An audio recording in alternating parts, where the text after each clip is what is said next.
ವೀಕ್ಷಕರೇ, ನೀವು ಮೇಷ ರಾಶಿ ಮೇಷ ಲಗ್ನದಲ್ಲಿ ಜನಿಸಿದ್ರೆ ಖಂಡಿತ ಈ ವಿಡಿಯೋ ನೋಡ್ಲೇಬೇಕಾಗುತ್ತೆ. ನಿಮ್ಮ ಜೀವನದ ಎಲ್ಲ ಜಂಜಾಟಗಳಿಗೆ, ಗೊಂದಲಗಳಿಗೆ, ಅನೇಕ ಕಷ್ಟಗಳಿಗೆ, ನೋವುಗಳಿಗೆ ಒಂದೊಂದಾಗಿ ವಿವರವಾಗಿ ಸವಿಸ್ತಾರವಾಗಿ ಈ ವಿಡಿಯೋದಲ್ಲಿ ನಿಮಗೆ ಪರಿಹಾರ ಸಿಗ್ತಕ್ಕಂಥದ್ದು. ನೋಡಿ, ಈ ಮೇಷ ಲಗ್ನದಲ್ಲಿ ಜನಿಸಿರ್ತಕ್ಕಂಥವ್ರಿಗೆ ಯಾವ್ಯಾವ ಸಂದರ್ಭದಲ್ಲಿ ಯಾವ್ಯಾವ ತೊಂದರೆಗಳು ಬಂದಾಗ ಸುಲಭವಾಗಿ ಪರಿಹಾರಗಳನ್ನ ಮಾಡ್ಕೋಬೇಕು ಅನ್ನುವಂತ ಉದ್ದೇಶವಾಗಿ ಈ ವಿಡಿಯೋ ಮಾಡಿರ್ತಕ್ಕಂಥದ್ದು.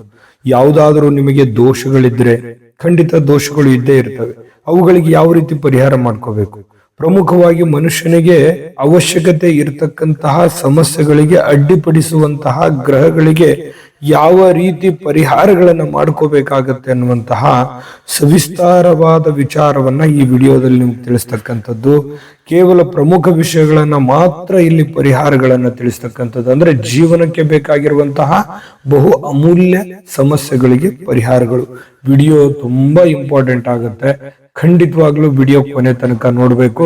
ತಡ ಮಾಡೋದಿಲ್ಲ, ವಿಡಿಯೋ ಸ್ಟಾರ್ಟ್ ಮಾಡೋಣ. ನಿಮ್ಮ ಹತ್ರ ಸಹಜವಾಗಿ ಒಂದು ಚಿಕ್ಕ ರಿಕ್ವೆಸ್ಟ್. ಫಸ್ಟ್ ಟೈಮ್ ಚಾನಲ್ ನೋಡ್ತಾ ಇದ್ರೆ, ಬಹಳ ದಿನಗಳಿಂದ ಚಾನಲ್ ನೋಡ್ತಾ ಇದ್ದು ತಾವು ಸಬ್ಸ್ಕ್ರೈಬ್ ಮಾಡ್ಕೊಂಡಿಲ್ಲ ಅಂತಂದ್ರೆ ಈ ಕೂಡಲೇ ಈ ಚಾನಲ್ ಅನ್ನ ಸಬ್ಸ್ಕ್ರೈಬ್ ಮಾಡ್ಕೊಳ್ಳಿ, ಬೆಲ್ ಐಕನ್ ಪ್ರೆಸ್ ಮಾಡ್ಕೊಳ್ಳಿ. ಫೇಸ್ಬುಕ್ ಅಲ್ಲೂ ನಮ್ಮ ಚಾನಲ್ ಸಿಗುತ್ತೆ, ಫಾಲೋ ಮಾಡ್ಕೊಳ್ಳಿ ಅನ್ನುವಂತ ಮಾತನ್ನ ಹೇಳ್ತಾ, ನೋಡಿ ವೀಕ್ಷಕರೇ, ಮೇಷ ಲಗ್ನ ನೋಡಿ, ಈ ಲಗ್ನದಲ್ಲಿ ಅಧಿಪತಿ ಕುಜ ಆಗಿರತಕ್ಕಂಥದ್ದು, ಅಂದ್ರೆ ಮಂಗಳ ಗ್ರಹವಾಗಿರ್ತಕ್ಕಂಥದ್ದು. ಅಷ್ಟಮಾಧಿಪತಿಯು ಕೂಡ ಇದೇ ಗ್ರಹ ಆಗಿರ್ತಕ್ಕಂಥದ್ದು. ಚಂದ್ರನ ಜಾಗದಲ್ಲಿ ಬಲಹೀನವಾಗಿ 6, 8, 12ನೇ ರಾಶಿಯಲ್ಲಿದ್ರೆ, ನೀಚನಾಗಿದ್ದರೆ, ಪಾಪ ಗ್ರಹಗಳ ಯುತಿಯಲ್ಲಿದ್ದರೆ, ಅದರ ದೃಷ್ಟಿಗೊಳಗಾಗಿದ್ದರೆ, ಲಗ್ನದಿಂದ 4ನೇ ಮನೆಯಾದ ಕಟಕ ರಾಶಿಯು ಅಧಿಪತಿಯಾಗಿದ್ದು ಈ ಭಾವದ ಕಾರಕತ್ವಗಳಿಗೆ ತೊಂದರೆ ಆಗ್ತಕ್ಕಂಥದ್ದು. ಉದಾಹರಣೆಗೆ ಮನೆ, ವಾಹನ, ಮನೋಕಾಮನೆ, ಆಶೆಗಳನ್ನ ಪೂರೈಸ್ತಕ್ಕಂಥದ್ದು 4ನೇ ಮನೆಯವನಾಗಿರ್ತಕ್ಕಂಥದ್ದು.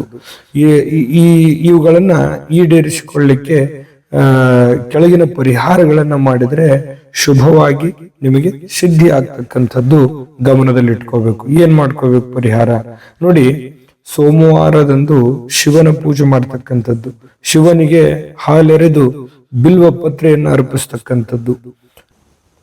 ಓಂ ಅಮೃತಂಗಾಯ ವಿದ್ಮಹೆ ಕಾಲರೂಪಾಯ ಧೀಮಹಿ ತನ್ನೋ ಸೋಮಂ ಪ್ರಚೋದಯಾತ್ ಅನ್ನುವಂತಹ ಈ ಮಂತ್ರವನ್ನ ಪಠಣ ಮಾಡತಕ್ಕಂಥದ್ದು. ಪ್ರತಿನಿತ್ಯ 108 ಸಾರಿ ಭಕ್ತಿಯಿಂದ ಪಠಿಸಿದರೆ ದೋಷ ಪರಿಹಾರವಾಗ್ತಕ್ಕಂಥದ್ದು, ಶುಭವಾಗಿರತಕ್ಕಂಥ ಫಲ ನಿಮಗೆ ಸಿಗುತ್ತೆ. ಇನ್ನು ಈ ಮೇಷ ಲಗ್ನದವರಿಗೆ ಸೂರ್ಯನು ಪಂಚಮಾಧಿಪತಿಯಾಗಿದ್ದು ಅವನು ಶತ್ರು ರಾಶಿಯಲ್ಲಿ ಪಾಪ ಗ್ರಹಗಳ ಯುತಿಯಲ್ಲಿದ್ದರೆ, ದೃಷ್ಟಿಗೊಳಗಾಗಿದ್ರೆ, 6, 8, 12ನೇ ರಾಶಿಯಲ್ಲಿದ್ದು ದುರ್ಬಲನಾಗಿದ್ದರೆ ಇಂತಹ ಜಾತಕರಿಗೆ ಸಂತಾನಕ್ಕೆ ಅಡಚಣೆ ಆಗ್ತಕ್ಕಂಥದ್ದು, ಸಂತಾನಕ್ಕೆ ಅಡಚಣೆ ಉಂಟಾಗ್ತಕ್ಕಂಥದ್ದು. ಈಗ ಹೇಳ್ತಕ್ಕಂಥ ಪರಿಹಾರವನ್ನು ಮಾಡಿದ್ರೆ ಈ ದೋಷ ನಿವಾರಣೆ ಆಗುತ್ತೆ. ಏನ್ ಮಾಡ್ಕೋಬೇಕು, ಭಾನುವಾರದಂದು ಬೆಳಗ್ಗೆ ಸ್ನಾನ ಪೂಜೆಗಳ ನಂತರ ಸೂರ್ಯನಿಗೆ ಆರ್ಘ್ಯ ಬಿಡ್ತಕ್ಕಂಥದ್ದು. ಆದಿತ್ಯ ಹೃದಯ ಸ್ತೋತ್ರವನ್ನ ಕನಿಷ್ಠ 1 ಸರಿ ಆದ್ರೂ ನೀವು ಪಠಣ ಮಾಡ್ಕೋಬೇಕಾಗತ್ತೆ. ಓಂ ಆದಿತ್ಯಾಯ ಚ ವಿದ್ಮಹೆ ಪ್ರಭಾಕರಾಯ ಧೀಮಹಿ ತನ್ನೋ ಸೂರ್ಯ ಪ್ರಚೋದಯಾತ್ ಅನ್ನುವಂತಹ ಈ ಮಂತ್ರವನ್ನ ಕನಿಷ್ಠ 108 ಸಾರಿ ಆದ್ರೂ ಪ್ರತಿ ಭಾನುವಾರದಂದು ಸ್ನಾನ ಪೂಜಾದಿಗಳನ್ನ ಮಾಡಿದ ನಂತರ ಪಠಣ ಮಾಡ್ಕೋಬೇಕಾಗತ್ತೆ. ಇಂತಹ ಒಂದು ಜಾತಕರು ಇದು ಗಮನದಲ್ಲಿಟ್ಕೋಬೇಕಾಗತ್ತೆ. ಇನ್ನು 3ನೇದು ನೋಡಿ, ಮೇಷ ಲಗ್ನಕ್ಕೆ ಸಪ್ತಮ ಭಾವ ತುಲಾ ರಾಶಿ ಆಗಿರ್ತಕ್ಕಂಥದ್ದು, ಅದರ ಅಧಿಪತಿ ಶುಕ್ರನಾಗಿರ್ತಕ್ಕಂಥದ್ದು. ಅಲ್ಲದೆ ಶುಕ್ರನು ಕಳತ್ರನಾಗಿದ್ದರಿಂದ ಅವನ ಕೆಲವೊಂದು ಶುಭನಾಗಿಲ್ಲದಿದ್ದರೆ ಸಂಸಾರ ಸುಖದಲ್ಲಿ ತೊಂದರೆ, ಲೈಂಗಿಕ ಸುಖದಲ್ಲಿ ತೊಂದರೆ, ಮಾನಸಿಕವಾಗಿ ನೆಮ್ಮದಿ ಇರುವುದಿಲ್ಲ. ಶುಕ್ರನು ಬಲಹೀನನಾಗಿ 6, 8, 12ನೇ ರಾಶಿಯಲ್ಲಿದ್ರೆ, ನೀಚನಾಗಿದ್ದರೆ, ಪಾಪ ಗ್ರಹಗಳ ಯುತಿ ದೃಷ್ಟಿಯಲ್ಲಿದ್ದರೆ ಸಂಸಾರ ಸುಖಕ್ಕೆ ಬಹಳಷ್ಟು ಅಡ್ಡಿ ಉಂಟಾಗ್ತಕ್ಕಂಥದ್ದು, ಬಹಳಷ್ಟು ಮಾನಸಿಕವಾಗಿ ತೊಂದರೆಗಳನ್ನ ಅನುಭವಿಸ್ತಕ್ಕಂಥದ್ದು. ಅಂಥವ್ರು ಏನ್ ಪರಿಹಾರ ಮಾಡ್ಕೋಬೇಕು ಅಂತಂದ್ರೆ, ಪ್ರತಿ ಶುಕ್ರವಾರದಂದು ಸ್ನಾನ ಪೂಜಾದಿಗಳನ್ನು ಮಾಡಿದ ನಂತರ ಓಂ ಭೃಗುಜಾಯ ವಿದ್ಮಹೆ ದಿವ್ಯೆ ದೇಹಾಯ ಧೀಮಹಿ ತನ್ನೋ ಶುಕ್ರಂ ಪ್ರಚೋದಯಾತ್ ಈ ಮಂತ್ರವನ್ನ ಕನಿಷ್ಠ 108 ಸಾರಿ ಆದ್ರೂ ಪಠಣ ಮಾಡ್ಕೋಬೇಕು. ಶುಕ್ರವಾರದಂದು ಯಾವುದಾದ್ರೂ ದೇವಿಯ ದರ್ಶನವನ್ನ ಮಾಡ್ಕೋಬೇಕಾಗುತ್ತೆ. ಕಪ್ಪು ನೀಲಿ ವಸ್ತ್ರವನ್ನ ಧರಿಸಬಾರದು. ಆ ದಿನ ಕೆಲವು ಸ್ತ್ರೀ ಸಂಘ ಪುರುಷ ಸಂಘಗಳು ಕೂಡ ಮಾಡಬಾರದು ಅನ್ನುವಂಥದ್ದು ಇದರಲ್ಲಿ ನೀವು ಗಮನದಲ್ಲಿಟ್ಕೋಬೇಕಾಗತ್ತೆ. ಇನ್ನು ಈ ದೋಷಗಳಿಗೆ ಪರಿಹಾರ ಆಗ್ತಕ್ಕಂತಹ ಇನ್ನು ಕೆಲವೊಂದು ವಿಚಾರಗಳು ನಿಮಗೆ ಈ ವಿಡಿಯೋದಲ್ಲಿ ತಿಳ್ಕೊಳ್ತಕ್ಕಂಥದ್ದಿದೆ. ಅಂದ್ರೆ ಅನೇಕ ಸಮಸ್ಯೆಗಳ ಪರಿಹಾರಗಳನ್ನ ಯಾವ ರೀತಿ ಮಾಡ್ಕೋಬೇಕು ಅನ್ನೋದ್ರ ಬಗ್ಗೆ ತಿಳಿಸೋದಿದೆ. ಅದನ್ನು ತಿಳಿಸೋದಕ್ಕಿಂತ ಮುಂಚೆ ಒಂದು ಅದ್ಭುತವಾದಂತ ವಿಡಿಯೋ ಬರ್ತಾ ಇದೆ, ಅದನ್ನ ನೋಡ್ಕೊಂಡ್ ಬನ್ನಿ. JB predictions. ನಿಮಗೆ ನಿಮ್ಮ ಮುಂದಿನ ಭವಿಷ್ಯ ಹೇಗಿದೆ ಅಂತ ತಿಳಿದುಕೊಳ್ಳುವ ಕುತೂಹಲ ಇದೆಯಾ? ಹಾಗೂ ನಿಮ್ಮ ಮಕ್ಕಳ ಮುಂದಿನ ಭವಿಷ್ಯ ಹೇಗಿದೆ ಅನ್ನುವಂತಹ ಕುತೂಹಲ ಕೂಡ ಇದ್ದೇ ಇರುತ್ತೆ ಅಲ್ವಾ? ಹಾಗಾದರೆ ನಿಮಗೆ ನಿಮ್ಮ ಜಾತಕದ ಅವಶ್ಯಕತೆ ಇದೆ. ಹಾಗಿದ್ದರೆ ಇಲ್ಲಿದೆ ನಿಮಗೆ ಸುವರ್ಣಾವಕಾಶ. JB ಪ್ರೆಡಿಕ್ಷನ್ಸ್ ಅವರು ನೀಡುತ್ತಿರುವ ಜಾತಕಗಳನ್ನು ಈಗಲೇ ಆರ್ಡರ್ ಮಾಡಿ.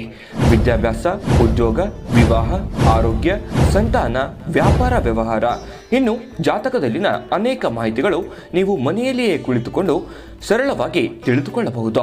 ಹಾಗೂ ಕೆಲ ಸಮಸ್ಯೆಗಳಿಗೆ ಪರಿಹಾರಗಳು ಕೂಡ ತಿಳಿದುಕೊಳ್ಳಬಹುದು. ವಿಶೇಷವಾಗಿ ಈ ಜಾತಕದಲ್ಲಿ ಗೋಚಾರ ಫಲಗಳು, ನಕ್ಷತ್ರ ಫಲಗಳು, ಪಂಚಾಂಗ ಫಲಗಳು, ದಶಾಫಲಗಳು, ಪರಿಹಾರಗಳು ಕೂಡ ಹಾಗೂ ಜನ್ಮಕುಂಡಲಿಯ ಸಂಪೂರ್ಣ ವಿಶ್ಲೇಷಣೆ ಇದರಲ್ಲಿ ಮಾಡಲಾಗಿದೆ. ಈ ಜಾತಕಗಳು ಎಲ್ಲ ಭಾಷೆಗಳಲ್ಲಿಯೂ ದೊರೆಯುತ್ತವೆ. ನಿಮ್ಮ ಜಾತಕಗಳು ಪಡೆಯುವ 2 ವಿಧಾನಗಳು ಈ ರೀತಿ ಇದೆ. ಮೊದಲನೇ ವಿಧಾನ, ನಿಮ್ಮ ವಾಟ್ಸಪ್ ಸಂಖ್ಯೆಗೆ PDF ಫೈಲ್ನ ಮೂಲಕ ಕಳಿಸಲಾಗುತ್ತದೆ. ನೀವು ಇದನ್ನ ಮೊಬೈಲ್ನಲ್ಲಿಯೇ ಉಪಯೋಗಿಸಬಹುದು. ಇದನ್ನ ಪ್ರಿಂಟ್ ಕೂಡ ಹಾಕಿಸಿಕೊಳ್ಳಬಹುದು. ಇದರ ಬೆಲೆ 1100 ರೂಪಾಯಿ ಇರುವಂತಹ ಈ ಜಾತಕ ಕೇವಲ 499 ರೂಪಾಯಿಗೆ ಸಿಗ್ತಾ ಇದೆ. ಪ್ರತಿಯೊಂದು ಜಾತಕ 60 ರಿಂದ 80 ಪುಟಗಳು ಒಳಗೊಂಡಿರುತ್ತವೆ. ಆರ್ಡರ್ ಮಾಡುವ ವಿಧಾನ: 8197533688. ಈ ವಾಟ್ಸಪ್ ಸಂಖ್ಯೆಗೆ ನಿಮ್ಮ ಹೆಸರು, ಜನ್ಮ ದಿನಾಂಕ, ಹುಟ್ಟಿದ ಸಮಯ, ಹುಟ್ಟಿದ ಜಿಲ್ಲೆ, ಈ ಎಲ್ಲ ಮಾಹಿತಿ ವಾಟ್ಸಪ್ ಮಾಡಿ ನಿಮ್ಮ ಭವಿಷ್ಯದ ಕನ್ನಡಿಯನ್ನ ಪಡೆದುಕೊಳ್ಳಿ. ನೋಡುದ್ರಲ್ಲ ವೀಕ್ಷಕರೇ, ಈ ಒಂದು ಜಾತಕ 80 ರಿಂದ 100 ಪುಟ ಇರುತ್ತದೆ. ಬಹಳಷ್ಟು ವಿಚಾರಗಳನ್ನ ವಿಸ್ತೃತವಾಗಿ ಒಳಗೊಂಡಿರ್ತಕ್ಕಂಥ ಜನ್ಮ ಜಾತಕ ಫಲ ಇದಾಗಿರ್ತಕ್ಕಂಥದ್ದು.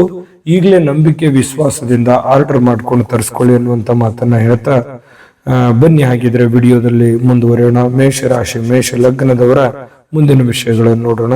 ನೋಡಿ, ಪ್ರತಿಯೊಬ್ಬರಿಗೂ ಭಾಗ್ಯದ ಆಶೆ ಇದ್ದೇ ಇರುತ್ತೆ. ಒಂದು ಭಾಗ್ಯ ಸ್ಥಾನದಲ್ಲಿ ಸ್ನಾನವಾಗಿರ್ತಕ್ಕಂತಹ 9ನೇ ರಾಶಿಯು ಧನಸ್ಸು ರಾಶಿ ಆಗಿರ್ತಕ್ಕಂಥದ್ದು. ಅದರ ಅಧಿಪತಿ ಯಾರು? ಗುರು ಆಗಿರುವಂಥದ್ದು. 6, 8, 12ನೇ ರಾಶಿಯಲ್ಲಿದ್ದು ದುರ್ಬಲನಾಗಿದ್ರೆ, ಪಾಪಗ್ರಹ ಹಿತನಾಗಿದ್ದರೆ, ಪಾಪಗ್ರಹಗಳ ದೃಷ್ಟಿ ಬಿದ್ದರೆ, ನೀಚ ರಾಶಿಯಲ್ಲಿದ್ರೆ, ಗುರು ದುರ್ಬಲನಾಗಿದ್ರೆ ಅಂತ ಸಂದರ್ಭದಲ್ಲಿ ಏನ್ ಮಾಡ್ಕೋಬೇಕು? ಗುರುವನ್ನ ಬಲಪಡಿಸೋದಕ್ಕೆ ಪರಿಹಾರದ ಅವಶ್ಯಕತೆ ಬಹಳಷ್ಟಿರುತ್ತೆ. ಅದಕ್ಕೇನ್ ಪರಿಹಾರ ಮಾಡ್ಕೋಬೇಕು ನೋಡಿ.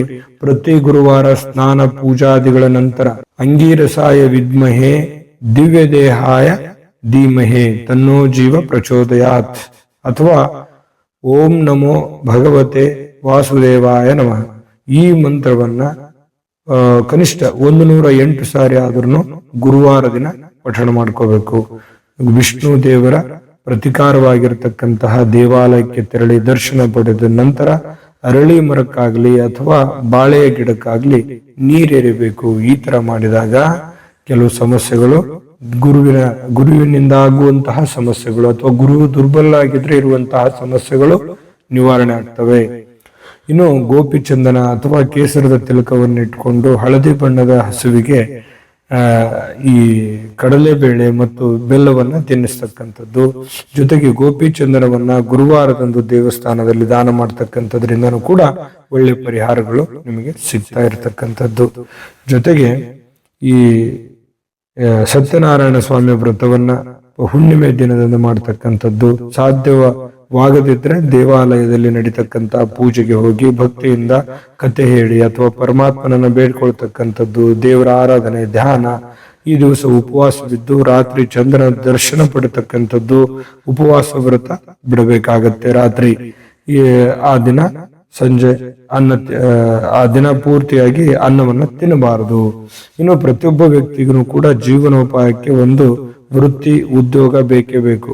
ನೋಡಿ, ಮೇಷ ಲಗ್ನಕ್ಕೆ ದಶಮ ಸ್ಥಾನವು ಮಕರ ರಾಶಿಯಾಗಿದ್ದು ಅದರ ಅಧಿಪತಿ ಶನಿ ಗ್ರಹವಾಗಿದ್ರೆ, ಶನಿಯು ದುಸ್ಥಾನಗಳಾದ 6, 8, 12ರಲ್ಲಿ ದುರ್ಬಲನಾಗಿದ್ರೆ, ಪಾಪ ಗ್ರಹಗಳ ಯುತಿಯಲ್ಲಿದ್ದರೆ, ದೃಷ್ಟಿ ಬಿದ್ದರೆ, ನೀಚ ರಾಶಿಯಲ್ಲಿದ್ರೆ, ದುರ್ಬಲನಾಗಿದ್ರೆ ಉದ್ಯೋಗಕ್ಕೆ ತೊಂದರೆ ಆಗುತ್ತೆ, ಕೆಲಸಕ್ಕೆ ಬಹಳಷ್ಟು ತೊಂದರೆ ಅಡಚಣೆಗಳು ಉಂಟಾಗುತ್ತೆ. ಅದಕ್ಕೆ ಕೆಲವು ಪರಿಹಾರಗಳನ್ನ ಮಾಡ್ಕೋಬೇಕಾಗತ್ತೆ. ಕೆಲಸಕ್ಕೆ ಸಂಬಂಧಿಸಿರ್ತಕ್ಕಂತಹ ಪರಿಹಾರಗಳನ್ನ ನೀವಿಲ್ಲಿ ಮಾಡ್ಕೋಬೇಕಾಗತ್ತೆ.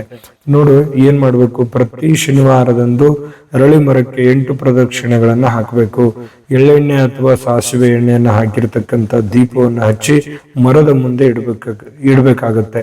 ಇನ್ನು ಪ್ರತಿ ದಿವಸ ಶಿವನ ಮಂದಿರಕ್ಕೆ ಹೋಗಿ ದರ್ಶನ ಪಡೆದು ನಮಸ್ಕರಿಸ್ತಕ್ಕಂಥದ್ದು. ಈ ಕೆಳಗಿನ ಅಂತಂದ್ರೆ ಈ ಮಂತ್ರವನ್ನ ಪಠಣ ಮಾಡ್ಕೋಬೇಕಾಗತ್ತೆ. ನೀಲಾಂಜನ ಸಮಾಭಾಸಂ ರವಿಪುತ್ರಂ ಯಮಗ್ರಜಂ ಛಾಯಾಮಾರ್ತಂಡಂ ಸಂಭೂತಂ ತಂ ನಮಾಮಿ ಶನೇಶ್ವರಂ.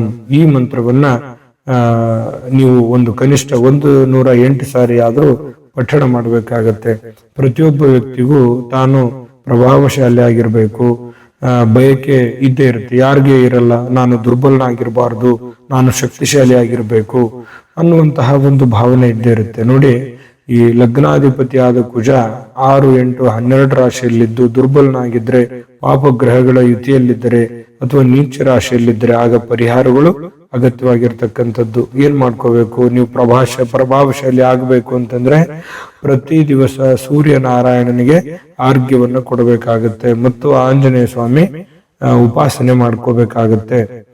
ಈ ತರ ಮಾಡಿದ್ರೆ ನಿಮ್ಮ ಕೆಲವು ಸಂಕಷ್ಟಗಳು ನಿವಾರಣೆ ಆಗ್ತವೆ. ತುಂಬಾ ಸುಲಭವಾದ ಪರಿಹಾರಗಳು. ನೋಡಿ, ನಿಮ್ಮ ಆರೋಗ್ಯಕ್ಕೆ ಸಂಬಂಧಪಟ್ಟಂಗೆ, ನೀವು ದುರ್ಬಲ ಇದ್ರೆ ಸ್ಟ್ರಾಂಗ್ ಆಗೋದ್ರ ಬಗ್ಗೆ, ಅಥವಾ ನಿಮ್ಮ ದಾಂಪತ್ಯ ಜೀವನ ಸರಿ ಹೋಗೋದ್ರ ಬಗ್ಗೆ, ಅಥವಾ ಇದರಲ್ಲಿ ನಿಮ್ಮ ಕೆಲಸ ಕಾರ್ಯಗಳು ಚೆನ್ನಾಗಿ ಆಗ್ತಕ್ಕಂಥದ್ರ ಬಗ್ಗೆ ಬಹಳ ಅದ್ಭುತವಾದ ವಿಚಾರಗಳಿದಾವೆ. ನೀವು ಮತ್ತೊಮ್ಮೆ ವಿಡಿಯೋನ ನಿಧಾನವಾಗಿ ನೋಡ್ಕೊಳ್ಳಿ. ಆಯಾ ಪರಿಹಾರಗಳನ್ನು ಮಾಡಿಕೊಂಡ್ರೆ ಮೇಷ ಲಗ್ನದವರಿಗೆ ಬಹಳಷ್ಟು ಉಪಯೋಗ ಆಗ್ತಕ್ಕಂಥದ್ದು, ಅನುಕೂಲತೆ ಆಗುವಂಥದ್ದು ಬಹಳ ಸ್ಪಷ್ಟವಾಗಿ ಕಂಡು ಬರುವಂಥದ್ದು. ಮಾಡಿಕೊಳ್ಳಿ, ಖಂಡಿತ ಒಳ್ಳೆ ಫಲ ಸಿಗುತ್ತೆ. ಒಳ್ಳೆ ಫಲ ಸಿಗಲಿ. ತಾಯಿ ಅನ್ನಪೂರ್ಣೇಶ್ವರಿ ಸಕಲ ಅಷ್ಟೈಶ್ವರ್ಯಗಳನ್ನು ಕೊಟ್ಟು ಕರುಣಿಸಲಿ ಅಂತ ಪ್ರಾರ್ಥನೆ ಮಾಡ್ಕೊಳ್ತಾ ಸರ್ವೇ ಜನಃ ಸುಖಿನೋ ಭವಂತು.